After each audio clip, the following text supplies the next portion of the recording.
The Pirates and Reds get set to face off in a weekend series to see which one can climb out of the NL Central basement. And we do another big Ask Me Anything show. And that's next on Locked On Pirates.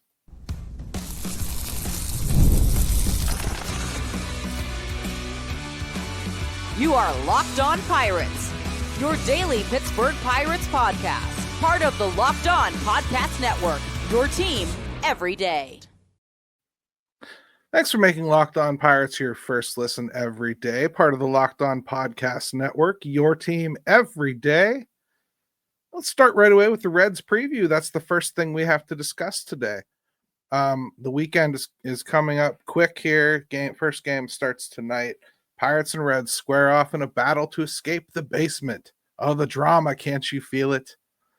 These teams are tied for last in the NL Central. And no matter what configuration you go with, one of them will be there alone by the end of this. I can't wait. It's going to be a fun weekend. The Pirates are 4th in pitching WAR. The Reds are 3rd. Pirates are 30th in position player WAR. Reds are 29th. I think Jim Rosati from North Shore 9 posted that today on X, and I just thought, apropos to my intro here for the series, because I was basically going to paint the picture that this is a tale of two teams that look very different and act very similarly. Both teams are 5-8. These teams are close, people. The only defined matchup is Falter versus Brady Singer. That'll happen tonight. Andrew Heaney and Carmen Mlodzinski are both going to be facing TBD. TBD has been pretty good this year. So we'll see what the Reds do. I mean, they've got some guys on the IL that might be ready to come off. They might be shuffling their starting rotation around, or maybe even tossing a bullpen game in there somewhere. I'm not really sure what's going on with their team. I'm not quite that in tune with the Reds, but neither team's off to the start they expected. The Pirates are also going to be calling up Kyle Nicholas in exchange for Thomas Harrington. I think we have discussed on this show a few times now that Thomas Harrington was probably going to get optioned out after that piggyback effort at some point, and I figured they'd bring in a reliever. I did not expect it to be Kyle Nicholas. Kyle Nicholas has not shown well in AAA. That said, what the team was looking for when they sent him down, that's between him and the team. It certainly doesn't appear to be like Be Less Wild, because he walked plenty of guys down there. It certainly didn't seem to be Don't Get Hit at all, because he seemed to get hit. They tried to stretch him into multiple innings, and it was a disaster. They should have just left him at 1. I think we saw that in the season last year, where when they tried to stretch him, it didn't go as well. So he probably is a one inning reliever. I don't know where you use Kyle Nicholas. I think he's a huge talent. I think he's an MLB arm. I think eventually he will be an MLB pitcher. I'm okay with it being now. You can be effectively wild. I'm just not sure where you fit him into this bullpen. The stuff is crazy good. He's got back end stuff, but he has control issues. So you're hesitant to use him in the back end. You know what I mean? Like, he can get you a strikeout, but I'm not sure he's a guy that you can get a strikeout you have to have right now all the time. You know, I think it could just as easily be a walk. So I don't know if you want to bring him in with inherited runners. And, you know, the stuff plays too good to be like using him in like the 5th or 6th inning, you know, for mop-up duty. So I'm not 100% sure where he slots in yet. I'm open to it. I definitely think he's a talent. Certainly not throwing him out and acting like he stinks. Now, the main subject of this show is the AMA. We're going to do that. I love doing the AMA. It's my favorite thing to do. I intentionally pick as many questions as I can, and I try real hard to not pre-answer them. Like, there's some that you guys ask that I feel like I have to. Like, if you ask me for like an all-time lineup or something, yeah, I'm going to have to rehearse a little bit. I'm not going to do that off the top of my head, because first, it wouldn't be a good answer. I'd probably answer with my favorite players instead of players that I actually think fit well in a lineup or whatever. So there's some things that aren't going to be as stump me in this format, but I do try to like not overthink them at least until I get to the show. So I hope it feels genuine because I really don't remember most of these questions I'm going to read to you now. Let's get to the first one. What happened to small ball? I watched the Pirates and Rays last week, and the Rays third baseman was playing on the grass. Perfect time to bunt. Why don't they just bunt? They don't steal as much or bunt and hit. Is it really all about analytics now? Logical to bunt, and it's just sad. You could easily see they could have scored a run. I watch Japanese baseball, and that's where small ball is going strong. This is from Commando Solo on YouTube. Well, it's a good question. It's one that gets asked a lot, and the Pirates do this to themselves. They talk every single year about how they're going to do things differently, and they start the year off running out the gate. They're running at every drop of every hat, every opportunity. Doesn't matter the battery. Doesn't matter the reputation of the pickoff move.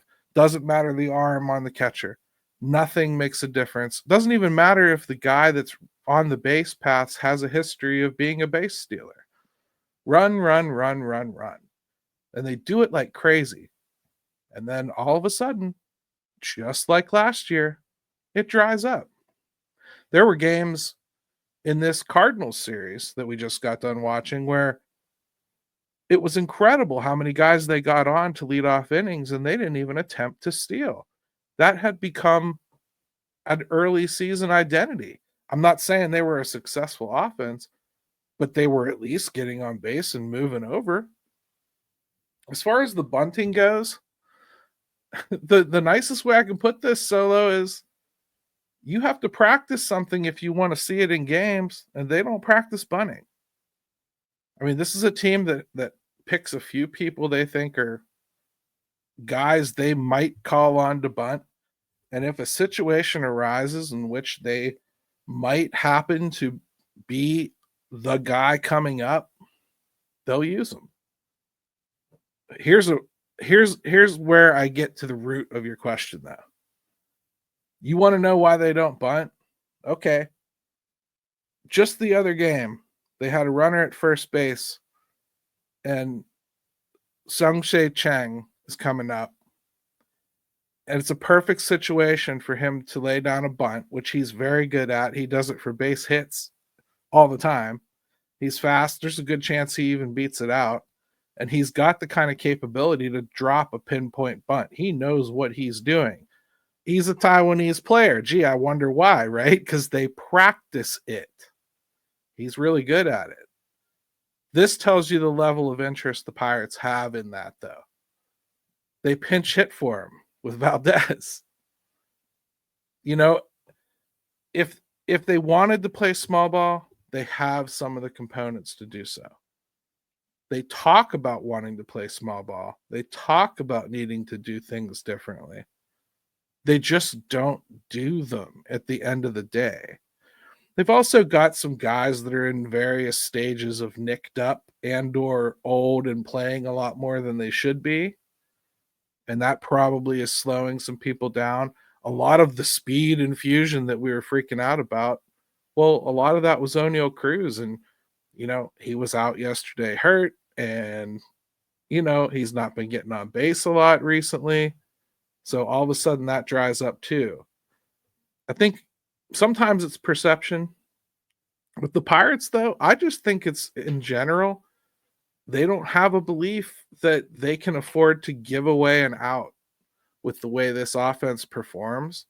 And I think what they would find if they would just try to put an effort into being more of a manufacturing run type team, I think they would find that they're scoring more runs and they have more confidence and they're swinging the bat a little bit better. So I'm with you on this, man. But it's the best answer I can give you in this segment. Let's take a break. Let's come back and let's hammer lots more questions. Get the supplies you need from the site made for skilled trades, Supply House. Whether you're in plumbing, HVAC, or electrical work, Supply House is the reliable way to order products online. Their easy to use website is packed with helpful resources and the latest product info to help you get the job done right. Plus, with a complete inventory of over 200,000 parts from 400 plus top brands, you'll find exactly what you need delivered fast from coast to coast. Need help with an order? Supply House offers expert support and industry leading service, so you'll always talk to a real person. And for trade pros looking for an extra edge, their free Trade Master program offers exclusive perks like a dedicated phone line, free shipping, and discounts on every order. Thousands of skilled professionals are already taking advantage. Now it's your turn. Join the Trade Master program today at supplyhouse.com/TM and start ordering plumbing, HVAC, and electrical supplies with just a few clicks.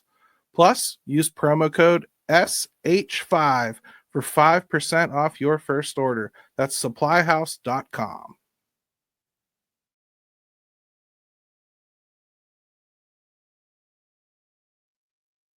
All right, welcome back to Locked On Pirates.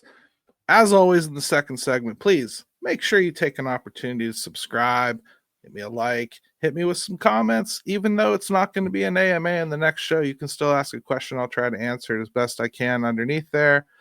And if you have friends that you think might like the show, tell them about it. You know, don't assume they know. Tell them. Let's see. This is a fun question. Where were you when Sid Bream crossed home plate?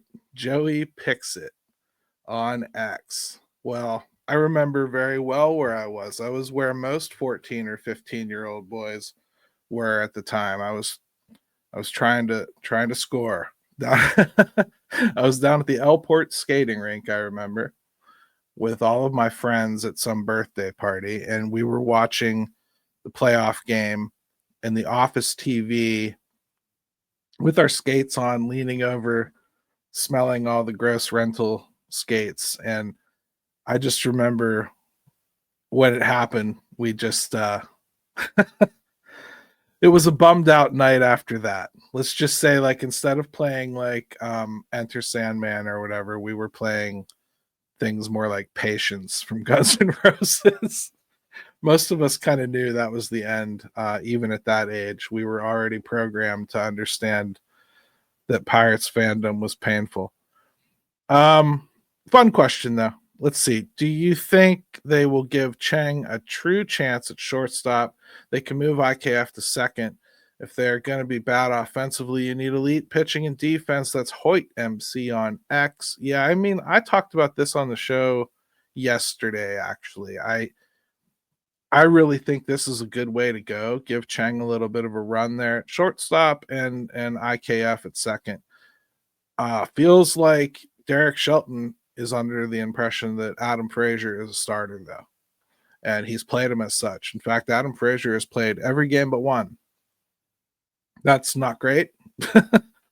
And I'm not really 100% sure that I understand why.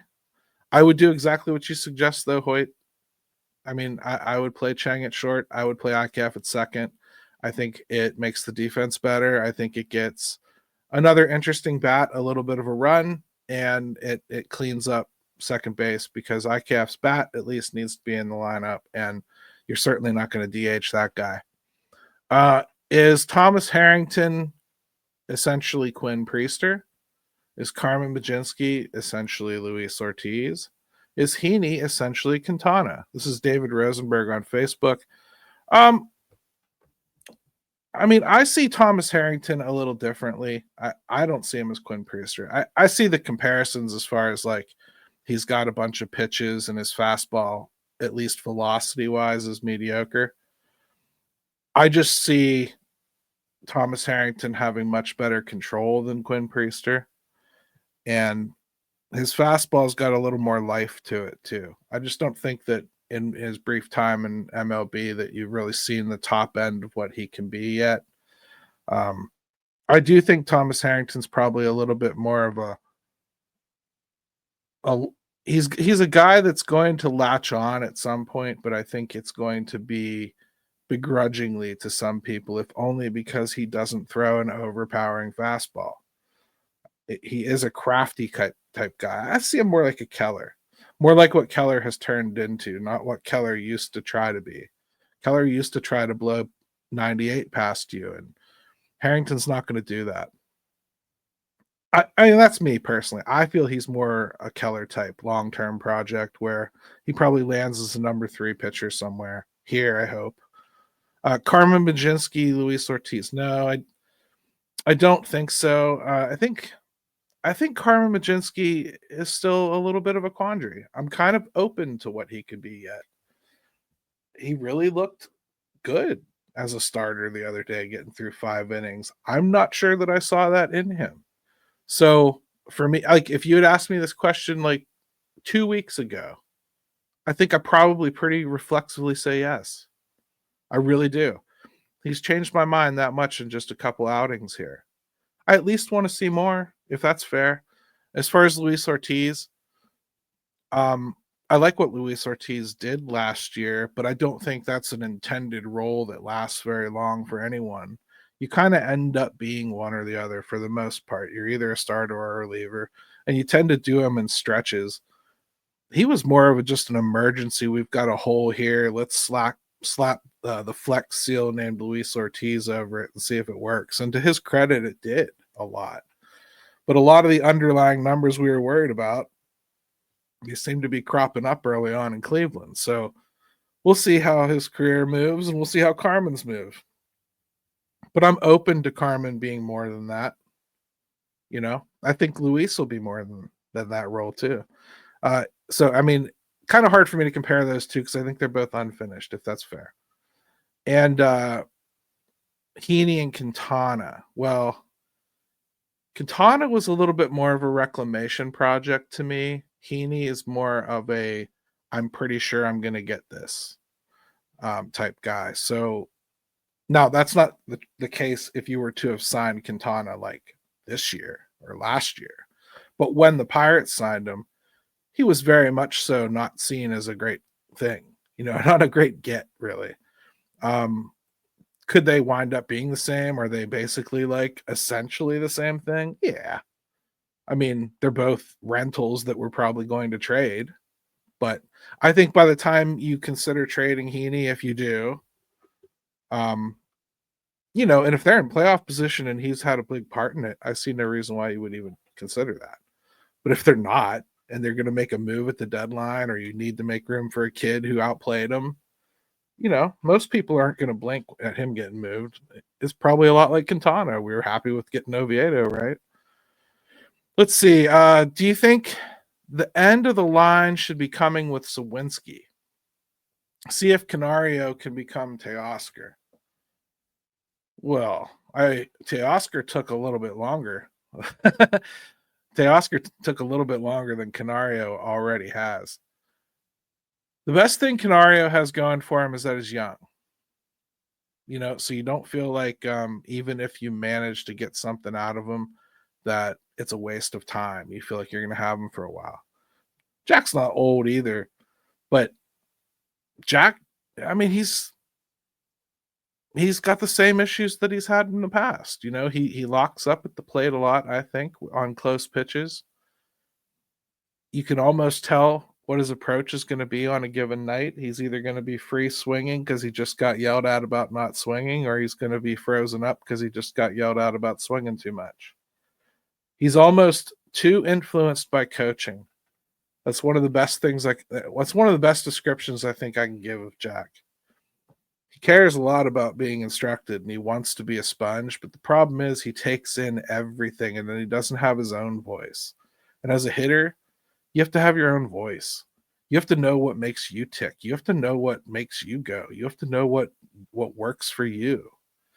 I'm not sure Jack's found that yet. I don't know if he will. I know that they shouldn't willy-nilly send him down. They should consider it. They should consider it for a while before they do. Couple reasons for that. One, they need him to play center field when Cruz doesn't. They really don't have a better option there. Not now.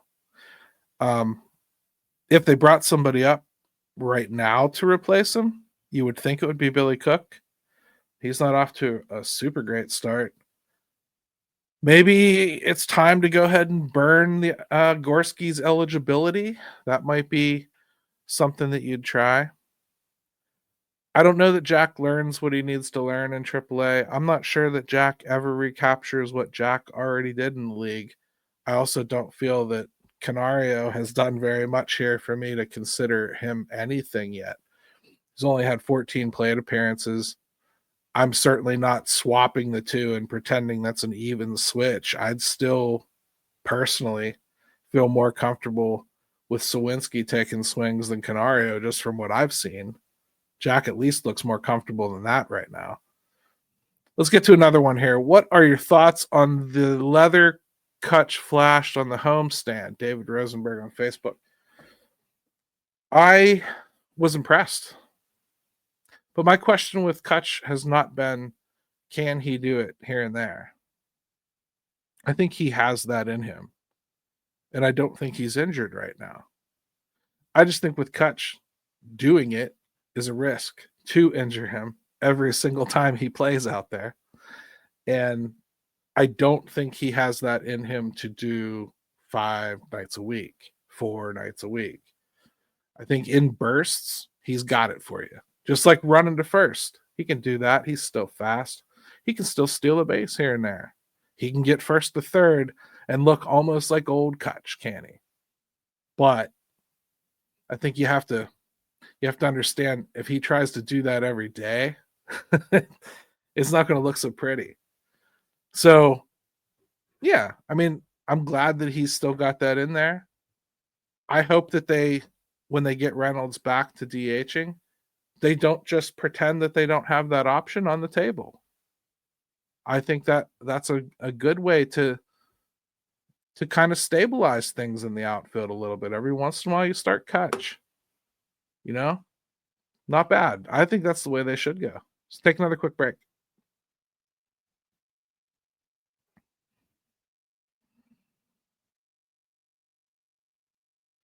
See, I told you it wouldn't be so bad.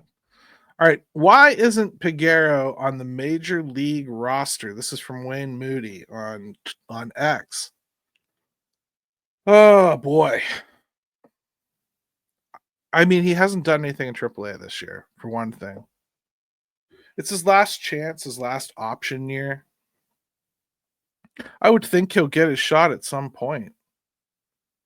If you're just basing it on what he did in spring versus what Cheng did in spring, I can understand Cheng getting the call up first. But I also am watching Adam Frazier hit like 100. And, it's real hard for me to pretend that I don't think Peggy might do better than that, even if he came up here and played second base. The only reason I can think to not have him up here is that you really feel it's imperative that he play every day.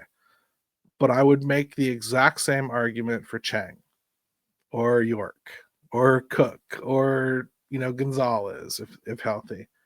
The guys that are playing every day are not the guys that I would prioritize right now. So I don't know. I don't see the vision there. I also don't see necessarily any reason to pine for Peguero. He hasn't done much right now.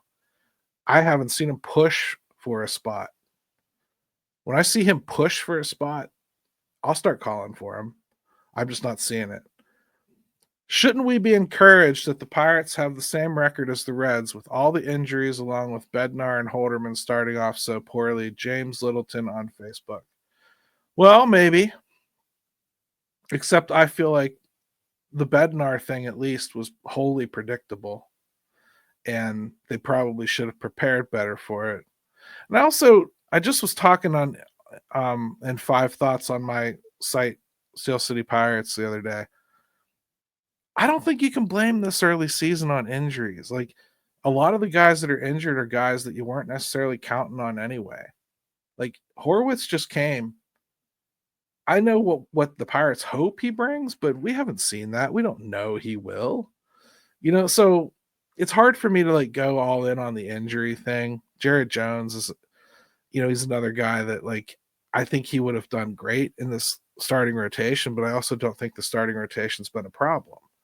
So I'm not going to blame his injury for how they've started. You get what I mean? Like, the one of the worst starts they had was Mitch Keller. That wouldn't have been fixed by Jared Jones being here. Will there ever be an incident bad enough that makes the Pirates improve care about PR? Nick Camuso on X.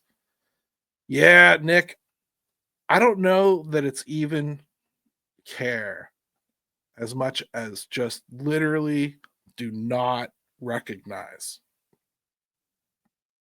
I don't think they see it. And I think it's because, like a lot of our leaders, they surround themselves with people that are only going to say yes to them. And for the most part, that creates a situation where you don't hear all the stories. You don't see what's going on with the people. And you hear it in the stadium and everything, but that's just sour milk. That's just sour grapes. That's just a few people. I think that's how they think of things. I don't know what changes that aside from hiring a team president that really, really connects with the fan base and kind of takes on connecting with the fan base as a surrogacy type thing. You're not going to get that from Travis Williams, apparently. I thought he was a home run hire when he came from the Penguins. I thought if any organization can teach you how to connect with the community, it would be somebody that came from the Penguins. Swing and a miss so far. That said, I don't know how tight his handcuffs are. Is there any update on Oviedo's injury? This is from Connor Walker on YouTube. Yeah, there is. He's just reaching the 6-week mark after going on the 6-day IL, so he's about to come back to Pittsburgh and get another scan. The scan is for the lat injury, but it's also on his elbow because now that he's been shut down for a minute, they have to kind of recheck in on how that healing is going and then consider where they're going to start him back in his progress on return. We should be hearing something much more concrete soon. With Horwitz coming back, what will happen to Endy, assuming Horwitz hits like he showed before? This is from Theodore on YouTube, and what? I think they have another one that's similar to that. Yeah, when Horwitz returns, how likely is it that the majority of his play comes at second base, a mix and match of Endy at first and catcher, Horwitz at second and first, Gonzalez at short and second? This is from Graves on Facebook. So there's two of those together. Yeah, when Horwitz comes back, I think he's going to start at first base. Derek Shelton's inclination seems to be to make everybody platoon except Adam Frazier. Or any right-handed hitter. So I would assume we'll probably see Horwitz get the lion's share of at-bats against right-handed pitching. My problem with Endy being the platoon at first, and that's how we're going to get him at bats, is Endy is arguably a better hitter left-handed. I don't know that I want to do that to him just because he can. You know what I mean? Sure, he could take those games too, but I just want to make sure he's going to get some at-bats against righties still as a catcher. Let's make sure that he's still getting plenty of opportunities to hit from the left side. I think it's cheating the team of offensive production if you don't use Endy that way. As far as using Endy at second, which Graves asked about, or Horwitz at second, I've never seen any good reports about Horwitz playing second. So I'd have to see it. And I have no idea what the Pirates think of it. I haven't even heard anyone mention that he might play at second. I believe they see him as a first baseman. I believe they see him as a starting first baseman. So I don't think we're going to see him bouncing around positions. Endy, you might, although it's been a long time since they've tried him in the outfield or second base. It feels like they're trying to make him a two-position character as well. I don't know. I wish I had a better answer for you, but it seems like a little bit of a mess to me. Speaking of mess, Who do you think will be the long-term answer at shortstop? This is from David Wald. David, my friend, coming in hot. Let's say Connor Griffin. Yeah, I mean, Chang has the talent to play the position. Will his bat make that necessity? I don't know. I know it won't be IKF. I don't see the team re-signing him, and this is his last year of his contract. And how many times do I have to tell you I don't think he's a good shortstop? Gonzalez makes a lot of sense, especially if Termar Johnson takes a jump or Nick York. If you have to get Nick York and Nick Gonzalez's bat in the lineup at the same time, then you might find cause to talk yourself into Gonzalez being a shortstop. I think he can handle the position better than IKF, but I still don't think he's an ideal shortstop. Gonzalez would be my bet right now. And when we say long term, let's talk in Pirates long term. So kind of long term. Is it time for them? I'm going to go a little bit long today. Sorry, guys. Is it time for them to stop screwing around with this patchwork offense and just add Stewart for first base? Let Endy platoon there and back up Bart and stop playing Frazier altogether. Adam Yarkovsky on X. I'm all about not playing Frazier. He is playing really good defense. He's not hitting at all, though. Not hitting at all. Endy as a platoon, I just described to you why I'm not real keen on him just kind of platooning and hitting right-handed. And Stewart, they made that decision already, bro.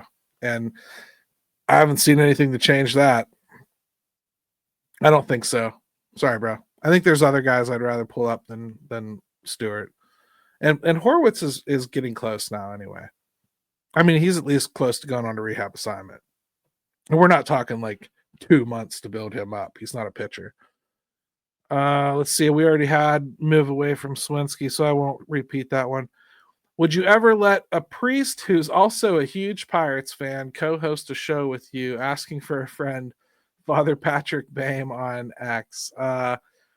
Probably not on this show, Patrick. But my other show, Pirates Fan Forum, hey, I followed you back on X. DM me. We'll talk about that one. That's more of a conversational show, and I think it works better having untested guests on that one. So that's all I got for you. Really good AMA session, everybody. Thank you so much for participating. These shows are as good as you make them. Thank you for making Locked On Pirates your first listen today. For your second listen, check out the all-new Locked On MLB Game Night. Every game, every night, all season long. Get local analysis on a national scale. Find MLB Game Night on Locked On MLB on YouTube or wherever you listen to podcasts.